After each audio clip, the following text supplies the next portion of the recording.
ಬ್ರೇಕ್ನ ನಂತರ ಮತ್ತೆ ಸ್ವಾಗತ. ಈಗ ಇವತ್ತು ಪ್ರಮುಖ ಸುದ್ದಿಗಳನ್ನು ಕ್ವಿಕ್ ಆಗಿ ನೋಡ್ತಾ ಹೋಗೋಣ. ಡಿಜಿಟಲ್ ಅರೆಸ್ಟ್ ಮಾಡಿ ವಂಚನೆ ಮಾಡ್ತಾ ಇದ್ದ ಜಾಲವನ್ನ ಬೆಂಗಳೂರು ಪೊಲೀಸರು ಭೇದಿಸಿದ್ದಾರೆ. ನಕಲಿ ಬಿಪಿಒ ಕಂಪನಿ ತೆರೆದು ಸಿಬಿಐ ಇಡಿ ಅಧಿಕಾರಿಗಳ ಹೆಸರಲ್ಲಿ ವಂಚನೆ ಮಾಡ್ತಾ ಇದ್ದಂತಹ ಗ್ಯಾಂಗ್ ಆಗಿ ಬಲೆಗೆ ಬಿದ್ದಿದ್ದು, ಆನ್ಲೈನ್ ಉದ್ಯೋಗ ನೆಪದಲ್ಲಿ ಕಂಪನಿಗೆ 20 ರಿಂದ 25 ಜನರನ್ನು ನೇಮಿಸಿಕೊಳ್ಳಲಾಗಿತ್ತು. ಆನ್ಲೈನ್ನಲ್ಲಿ ವಂಚನೆ ಮಾಡೋ ಟ್ರೈನಿಂಗ್ ಕೂಡ ಕೊಡಲಾಗಿತ್ತು. ಅಮಾಯಕ ಜನರಿಗೆ ಕರೆ ಮಾಡಿ ಹೆದರಿಸ್ತಾ ಇದ್ರು. ಬೆಂಗಳೂರಿನಲ್ಲಿ ಕುಳಿತು ಅಮೆರಿಕ ಪ್ರಜೆಗಳನ್ನ ಡಿಜಿಟಲ್ ಅರೆಸ್ಟ್ ಮಾಡ್ತಾ ಇದ್ದ ಗುಜರಾತ್ 4, ಮಹಾರಾಷ್ಟ್ರದ 8, ಒರಿಸ್ಸಾ, ಜಾರ್ಖಂಡ್, ಮಧ್ಯಪ್ರದೇಶ ಮೂಲದ ತಲಾ ಒಬ್ಬರು ಸೇರಿದಂತೆ 16 ಜನರನ್ನ ಬಂಧಿಸಲಾಗಿದೆ. ಈ ಗ್ಯಾಂಗ್ ಅಮೆರಿಕದ ಪ್ರಜೆಗಳಿಗೆ ಇಂಟರ್ನೆಟ್ ಕಾಲ್ ಮಾಡ್ತಾ ಇತ್ತು. ನಾವು ಬಾರ್ಡರ್ ಸೆಕ್ಯೂರಿಟಿ ಫೋರ್ಸ್ನಿಂದ ಅಂತ ಕರೆ ಮಾಡ್ತಾ ಇದ್ದೀವಿ ಅಂತ ಬೆದರಿಕೆ ಆಗ್ತಾ ಇತ್ತು. ಡ್ರಗ್ ಪೆಡ್ಲಿಂಗ್ ಮಾಡ್ತಾ ಇದ್ದ ವಿದೇಶಿ ಜೋಡಿಯನ್ನ ಬೆಂಗಳೂರು ಪೊಲೀಸರು ಬಂಧಿಸಿದ್ದಾರೆ. ಓಕೆ ಚಿನ್ಯಾಡು, ಸ್ಯಾಮ್ಯುಯಲ್ ಕ್ಯೂಕಿರಿಜಾ ಟೋಪಿಸ್ಟಾ ಎಂಬುವರನ್ನ ದಸ್ತಗಿರಿ ಮಾಡಿದ್ದಾರೆ. ಈ ಜೋಡಿ 2011ಕ್ಕೂ ಮುಂಚೆ ನೈಜೀರಿಯಾದ ನಕಲಿ ಪಾಸ್ಪೋರ್ಟ್ ವೀಸಾ ಬಳಸಿ ಬೆಂಗಳೂರಿಗೆ ಬಂದು ನೆಲೆಸಿದ್ದು. ಬೈಕ್ನಲ್ಲಿ ಡ್ರಗ್ ಮಾರಾಟ ಮಾಡುವ ವೇಳೆ ಈ ಜೋಡಿ ಪೊಲೀಸರ ಕೈಗೆ ಸಿಕ್ಕಿಬಿದ್ದಿದೆ. ಬಂಧಿತರಿಂದ 2.25 ಕೋಟಿ ಮೌಲ್ಯದ 43 gram cocaine, 490 gram MDMA bike ಅನ್ನು ವಶಕ್ಕೆ ಪಡೆಯಲಾಗಿದೆ. ಬೆಂಗಳೂರಿನಲ್ಲಿ ಕಿರುತೆರೆ ನಟ ನಟಿಯರಿಗೆ ಸೈಟ್ ಕೊಡಿಸುವುದಾಗಿ ಹಣ ವಂಚಿಸಿರುವುದು ವಂಚನೆ ಮಾಡಿರುವಂಥದ್ದು ಬಯಲಾಗಿದ್ದು, ಬಿಲ್ಡರ್ ಸೇರಿದಂತೆ 5 ವಿರುದ್ಧ ರಾಜರಾಜೇಶ್ವರಿ ನಗರ ಪೊಲೀಸ್ ಠಾಣೆಯಲ್ಲಿ ಕೇಸ್ ದಾಖಲಾಗಿದೆ. ಸುಮಾರು 139 ಕಿರುತೆರೆ ನಟ ನಟಿಯರಿಗೆ ವಂಚನೆ ಮಾಡಿದಂತಹ ಆರೋಪ ಇದೆ. ಕರ್ನಾಟಕ ಟೆಲಿವಿಷನ್ ಅಸೋಸಿಯೇಷನ್ ಸದಸ್ಯೆ ಭಾವನಾ ಬೆಳಗೆರೆ ದೂರು ಕೊಟ್ಟಿದ್ದಾರೆ. ಬಿಲ್ಡರ್ ಭಗೀರಥ, ಸಂಜೀವ್ ತಗಡೂರು, ಗುರುಪ್ರಸಾದ್, ರವೀಂದ್ರ, ಉಮಾಕಾಂತ್ ಎಂಬುವರ ವಿರುದ್ಧ ಕೇಸ್ ದಾಖಲಾಗಿದೆ. ಹಿಂದೂ ಸ್ವಾಮಿಗಳ ಹೆಸರಲ್ಲಿ ಪೂಜೆ ಮಾಡಿ ಗೋಲ್ಡ್ ಎಗರಿಸ್ತಾ ಇದ್ದ ವ್ಯಕ್ತಿಯನ್ನ ಬೆಂಗಳೂರು ಪೊಲೀಸರು ಅರೆಸ್ಟ್ ಮಾಡಿದ್ದಾರೆ. ಹೆಸರು ದಾದಾ ಪೀರ್ ಎನ್ನುವಂಥದ್ದು. ಹುಳಿಮಾವು ಪೊಲೀಸರು ಈತನನ್ನ ಬಂಧಿಸಿದ್ದಾರೆ. ನಾರಾಯಣ ವೆಂಕಟರಮಣ ಹೆಸರಿನಲ್ಲಿ ಮಾಟ ಮಂತ್ರ ನಿಧಿ ಅಂತ ಪೂಜೆ ಹೆಸರಿನಲ್ಲಿ ಅಮಾಯಕರನ್ನ ವಂಚಿಸ್ತಾ ಇದ್ದ. ಈತನಿಂದ 53 ಲಕ್ಷ ಮೌಲ್ಯದ 485 ಗ್ರಾಂ ಚಿನ್ನಾಭರಣವನ್ನ ಪೊಲೀಸರು ವಶಕ್ಕೆ ಪಡೆದು ತನಿಖೆ ನಡೆಸ್ತಾ ಇದ್ದಾರೆ. ಪರಪ್ಪನ ಅಗ್ರಹಾರ ಜೈಲಿನಲ್ಲಿ ಗುಬ್ಬಚ್ಚಿ ಸೀನಾ ಬರ್ತ್ಡೇ ಆಚರಣೆ ಹಿನ್ನೆಲೆಯಲ್ಲಿ ಪರಪ್ಪನ ಅಗ್ರಹಾರ ಜೈಲಿನಿಂದ ಖೈದಿಗಳ ಸ್ಥಳಾಂತರಕ್ಕೆ ಸಿದ್ಧತೆ ಮಾಡಿಕೊಳ್ಳಲಾಗುತ್ತಿದೆ. ಸುಮಾರು 12 ಕೈದಿಗಳನ್ನು ಬೇರೆ ಜೈಲಿಗೆ ಸ್ಥಳಾಂತರ ಮಾಡಲು ಪ್ಲಾನ್ ಮಾಡಿಕೊಳ್ಳಲಾಗಿದೆ. ಜೈಲಧಿಕಾರಿಗಳು ಸದ್ಯ ಕೋರ್ಟ್ ಅನುಮತಿಗಾಗಿ ಕಾಯ್ದಿದ್ದಾರೆ. ಪರಪ್ಪನ ಅಗ್ರಹಾರ ಜೈಲಿನಲ್ಲಿ ಗುಬ್ಬಚ್ಚಿ ಸೀನಾ ಬರ್ತ್ಡೇ ಆಚರಣೆ ಪ್ರಕರಣ ಸಂಬಂಧ ಶ್ರೀನಿವಾಸ್ ಅಲಿಯಾಸ್ ಗುಬ್ಬಚ್ಚಿ ಸೀನಾ ಆನಂದ ಬೆಳಗಾವಿ ಜೈಲಿಗೆ, ಅರುಣಾ ಶೇಖರ್ ಮತ್ತು ಪ್ರವೀಣ್ ವಿಜಯಪುರ ಜೈಲಿಗೆ, ಸೂರ್ಯ ಹಾಗೂ ಮಿಥುನ್ ಧಾರವಾಡ ಸೆಂಟ್ರಲ್ ಜೈಲಿಗೆ, ಚೇತನ್ ಅರವಿಂದ್ ಹಾಗೂ ಕಾರ್ತಿಕ್ ಕಲಬುರಗಿ ಜೈಲಿಗೆ ಹಾಗೂ ಪ್ರೇಕ್ಷಿತ್ ಪ್ರಜ್ವಲ್ನನ್ನು ಶಿವಮೊಗ್ಗ ಜೈಲಿಗೆ ಶಿಫ್ಟ್ ಮಾಡಲು ಸಿದ್ಧತೆ ಮಾಡಿಕೊಳ್ಳಲಾಗಿದೆ. ಗೂಂಡಾ ಕಾಯ್ದೆಯ ಅಡಿ ತುಮಕೂರು ಜೈಲು ಸೇರಿರೋ ನಟೋರಿಯಸ್ ಕುಣಿಗಲ್ ಗಿರಿ ಹೊಸ ವರಸೆ ತೆಗೆದಿದ್ದಾನೆ. ಬಂಧನವನ್ನು ಪ್ರಶ್ನಿಸಿ ಬಟ್ಟೆ ಬೇಡವೇ ಬೇಡ ಅಂತ ಪ್ರತಿಭಟನೆ ಆರಂಭಿಸಿದ್ದಾನೆ. ಜೈಲು ಸಿಬ್ಬಂದಿ ಒತ್ತಾಯಿಸಿದ್ರು, ಬಟ್ಟೆ ಧರಿಸಲು ನಿರಾಕರಿಸಿದ್ದಾನೆ. ಗೂಂಡಾ ಕಾಯ್ದೆಯ ಅಡಿ 1 ವರ್ಷ ಜೈಲು ಶಿಕ್ಷೆಯನ್ನು ವಿಧಿಸಲಾಗಿತ್ತು.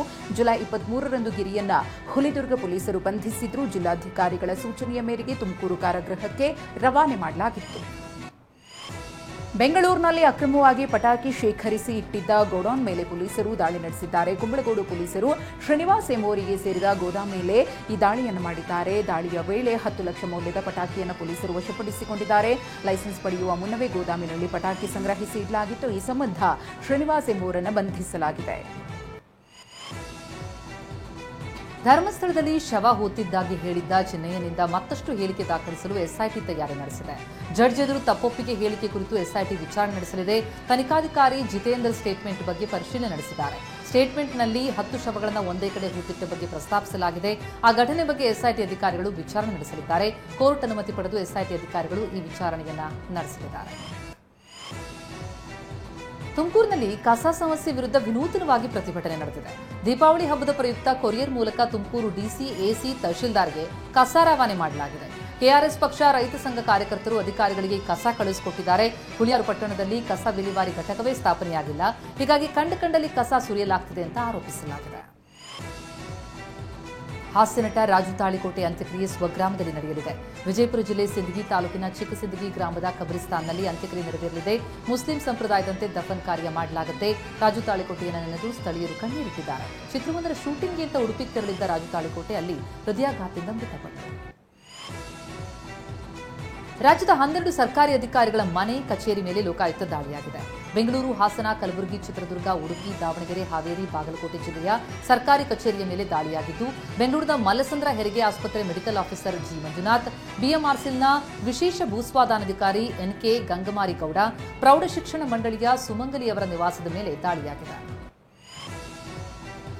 ಹಾವೇರಿಯಲ್ಲಿ ಇಬ್ಬರು ಅಧಿಕಾರಿಗಳ ಮನೆ ಮತ್ತು ಕಚೇರಿ ಮೇಲೆ ಲೋಕಾಯುಕ್ತ ದಾಳಿ ನಡೆಸಿದೆ. ಹಾವೇರಿ ಜಿಲ್ಲೆ ರಾಣಿಬೆನ್ನೂರು ಕಂದಾಯ ನಿರೀಕ್ಷಕ ಅಶೋಕ್ ಅರಳೇಶ್ವರ್, ಸವಣೂರು ತಾಲೂಕ್ ಪಂಚಾಯಿತಿ ಇಒ ಬಸವೇಶ್ವರ ಶಿವದೇನೂರ್ಗೆ ಲೋಕ ಶಾಕ್ ಕೊಟ್ಟಿದೆ.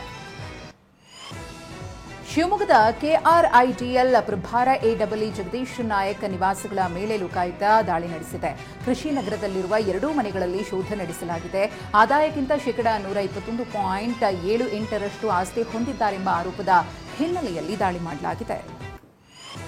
ದಾವಣಗೆರೆಯಲ್ಲಿ ಇಬ್ಬರು ಅಧಿಕಾರಿಗಳ ಮನೆ ಮೇಲೆ ಲೋಕಾಯುಕ್ತ ದಾಳಿ ನಡೆದಿದೆ. ಕೆಆರ್ಐಟಿಎಲ್ ಸಹಾಯಕ ಇಂಜಿನಿಯರ್ ಜಗದೀಶ್ ನಾಯಕ್, ಆಹಾರ ಮತ್ತು ನಾಗರಿಕ ಪೂರೈಕೆ ಇಲಾಖೆ ಎಸ್ಡಿಎ ನಡುವಿನ ಮನೆಯವರ ಮನೆಗಳು, ಕಚೇರಿ ಸೇರಿದಂತೆ 10 ಕಡೆ ಲೋಕಾಯುಕ್ತ ದಾಳಿ ನಡೆದಿದೆ. ಲೋಕಾಯುಕ್ತ ದಾಳಿಯಲ್ಲಿ ಆಹಾರ ಇಲಾಖೆ ಅಧಿಕಾರಿಯ ಕರಾಳ ಮುಖ ಬಯಲಾಗಿದೆ. ಆಹಾರ ನಾಗರಿಕ ಸರಬರಾಜು ನಿಗಮ ನಿಯಮಿತದ ಹಿರಿಯ ವ್ಯವಸ್ಥಾಪಕ ಬಿಎಸ್ ನಡುವಿನ ಮನೆ ನಿರ್ಲಕ್ಷ್ಯ ಬಟ ಬಯಲಾಗಿದೆ. ಬಡವರ ಮನೆ ಸೇರಬೇಕಿದ್ದ ಅಕ್ಕಿ, ಗೋಧಿ ಹುಳಗಳ ಪಾಲಾಗಿದೆ. ಗೋದಾಮು ಅವ್ಯವಸ್ಥೆಯನ್ನು ಕಂಡು ಲೋಕಾಯುಕ್ತ ಎಸ್ಪಿ ಗರಂ ಆಗಿದ್ದು, ಆಹಾರ ಇಲಾಖೆ ಅಧಿಕಾರಿಗಳಿಗೆ ಕರೆ ಮಾಡಿ ತರಾಟೆ ತೆಗೆದುಕೊಂಡಿದ್ದಾರೆ. ಚಿತ್ರದುರ್ಗದ ಕೃಷಿ ಇಲಾಖೆ ಎಡಿ ಚಂದ್ರಕಾಂತ್ ಲೋಕಾಯುಕ್ತ ಬಲೆಗೆ ಬಿದ್ದಿದ್ದಾರೆ. ಚಂದ್ರಕಾಂತ್ ಅವರ 2 ಮನೆ, ಕಚೇರಿ ಮೇಲೆ ದಾಳಿ ಮಾಡಲಾಗಿದೆ. ತರಳಬಾಳು ನಗರದಲ್ಲಿರುವಂತಹ ಮನೆ, ಹೊಳಲ್ಕೆರೆ ತಾಲೂಕಿನ ನೂಲೇನೂರು ಗ್ರಾಮದ ಮನೆಯಲ್ಲೂ ಕೂಡ ಶೋಧ ನಡೆದಿದೆ. ಬೀದರ್ನ ಕೃಷಿ ಇಲಾಖೆಯ ಸಹಾಯಕ ನಿರ್ದೇಶಕ ಧೂಳಪ್ಪ ಹೊಸಾಳೆ ನಿವಾಸಗಳ ಮೇಲೆ ಲೋಕಾಯುಕ್ತ ದಾಳಿ ನಡೆಸಿದೆ. ಬೀದರ್ ನಗರದ ಗುರುನಾನಕ್ ಕಾಲೋನಿಯ ನಿವಾಸ, ಭಾಲ್ಕಿಯ ಕಡ್ಯಾಳ ಔರಾದ್ನ ಎಡಿ ಆಫೀಸ್ ಮತ್ತು ಮುಧೋಳ ಕಚೇರಿ ಸೇರಿದಂತೆ 4 ಕಡೆ ದಾಳಿ ನಡೆದಿದೆ. Welcome back. ಇನ್ನಿತರ ಸುದ್ದಿಗಳನ್ನ ಕ್ವಿಕ್ ಆಗಿ ನೋಡೋಣ. ರಾಜ್ಯದಲ್ಲಿ ಆರ್ಎಸ್ಎಸ್ ಚಟುವಟಿಕೆ ನಿರ್ಬಂಧಕ್ಕೆ ಸರ್ಕಾರ ಚಿಂತನೆ ಬೆನ್ನಲ್ಲೇ ಮಂಡ್ಯದಲ್ಲಿ ಐ ಲವ್ ಆರ್ಎಸ್ಎಸ್ ಅಭಿಯಾನ ಕೂಡ ಶುರುವಾಗಿದೆ. ವಾಹನ ಅಂಗಡಿಗಳ ಮೇಲೆ ಪೋಸ್ಟರ್ ಅಂಟಿಸಿದ್ದಾರೆ ಸ್ವಯಂ ಸೇವಕರು.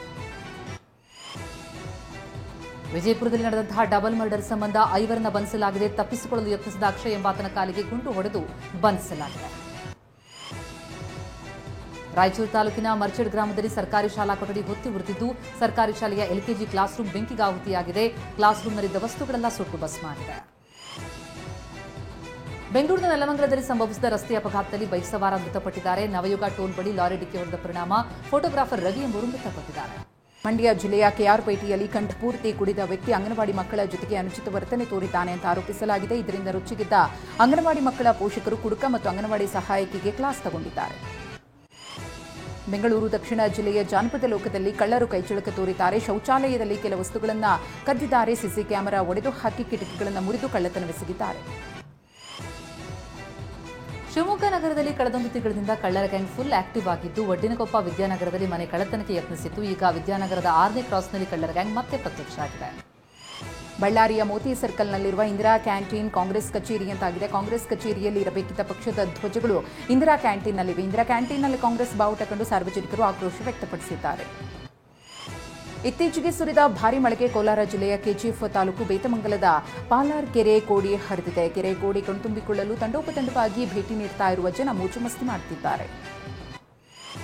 ಹಾಸನಾಂಬೆ ದರ್ಶನೋತ್ಸವ 5ನೇ ದಿನಕ್ಕೆ ಕಾಲಿಟ್ಟಿದೆ. ದೇವಿಯ ದರ್ಶನಕ್ಕೆ ಅಪಾರ ಪ್ರಮಾಣದಲ್ಲಿ ಭಕ್ತರು ಆಗಮಿಸುತ್ತಿದ್ದಾರೆ. ಮುಂಜಾನೆ 3 ಗಂಟೆಯಿಂದ ದೇವಿ ದರ್ಶನಕ್ಕೆ ಭಕ್ತರು ಕಾದು ನಿಂತಿದ್ದಾರೆ. ಯತ್ನಾಳ್ ದೇಗುಲಕ್ಕೆ ಬರ್ತಾ ಇದ್ದಂತೆ ಜನ ಜೈಕಾರ ಹಾಕಿದ್ದಾರೆ. ಬಿಹಾರ ಎನ್ಡಿಎ ಮೈತ್ರಿಕೂಟದಲ್ಲಿ ಭಿನ್ನಮತ ಸ್ಫೋಟಗೊಂಡಿದೆ. ಪಾಟ್ನಾದಲ್ಲಿ ಸಿಎಂ ಕಚೇರಿ ಮುಂದೆ ಜೆಡಿಯು ಶಾಸಕ ಪ್ರತಿಭಟನೆ ಮಾಡಿದ್ದಾರೆ. ಜೆಡಿಯು ಕ್ಷೇತ್ರಗಳು ಎಲ್ಜೆಪಿಗೆ ನೀಡಿದ್ದಕ್ಕೆ ಶಾಸಕ ಗೋಪಾಲ್ ಮಂಡಲ್ ಪ್ರತಿಭಟನೆ ನಡೆಸಿದ್ದಾರೆ. ಈ ನಡುವೆ ಸ್ವಪಕ್ಷದ ವಿರುದ್ಧ ಜೆಡಿಯು ಸಂಸದ ಅಜಯ್ ಮಂಡಲ್ ಅಸಮಾಧಾನವನ್ನು ಹೊರಹಾಕಿದ್ದಾರೆ. ಹರಿಯಾಣ ಐಪಿಎಸ್ ಅಧಿಕಾರಿ ಪೂರಣ್ ಕುಮಾರ್ ಆತ್ಮಹತ್ಯೆ ಪ್ರಕರಣ ತೀವ್ರ ಸ್ವರೂಪ ಪಡೆದುಕೊಂಡಿದ್ದು, ಲೋಕಸಭಾ ವಿಪಕ್ಷ ನಾಯಕ ರಾಹುಲ್ ಗಾಂಧಿ ಮೃತ ಐಪಿಎಸ್ ಅಧಿಕಾರಿಯ ಕುಟುಂಬದ ಸದಸ್ಯರನ್ನು ಭೇಟಿಯಾಗಿ ಸಾಂತ್ವನ ಹೇಳಿದರು. ಸೂಕ್ತ ತನಿಖೆ ನಡೆಸಿ ಸಾವಿಗೆ ನ್ಯಾಯ ಒದಗಿಸಬೇಕು ಅಂತ ಆಗ್ರಹಿಸಿದ್ದಾರೆ. ಕಾರ್ಮಿಕ ಭವಿಷ್ಯ ನಿಧಿ ಪಡೆಯುವ ಉದ್ಯೋಗಿಗಳಿಗೆ ಕೇಂದ್ರ ಸರ್ಕಾರ ಗುಡ್ ನ್ಯೂಸ್ ಕೊಟ್ಟಿದೆ. 100% ಇಪಿಎಫ್ ಹಣ ಹಿಂಪಡೆಯುವುದಕ್ಕೆ ಅವಕಾಶ ಕೊಡಲಾಗಿದೆ. 7 ಕೋಟಿ ಸದಸ್ಯರಿಗೆ ಅನುಕೂಲ ಆಗಲಿದೆ. ವೆಸ್ಟ್ ಇಂಡೀಸ್ ವಿರುದ್ಧದ ಟೆಸ್ಟ್ ಸರಣಿಯನ್ನು ಟೀಂ ಇಂಡಿಯಾ ಕ್ಲೀನ್ ಸ್ವೀಪ್ ಮಾಡಿದೆ. ದೆಹಲಿಯ ಅರುಣ್ ಜೇಟ್ಲಿ ಮೈದಾನದಲ್ಲಿ ನಡೆದಂತಹ ಅಂತಿಮ ಟೆಸ್ಟ್ ಪಂದ್ಯವನ್ನು ಗೆಲ್ಲುವ ಮೂಲಕ ಶುಭ್ಮನ್ ಗಿಲ್ ಪಡೆ ಟೆಸ್ಟ್ ಸರಣಿಯನ್ನು 2-0 ಗೆದ್ದುಕೊಂಡಿದೆ.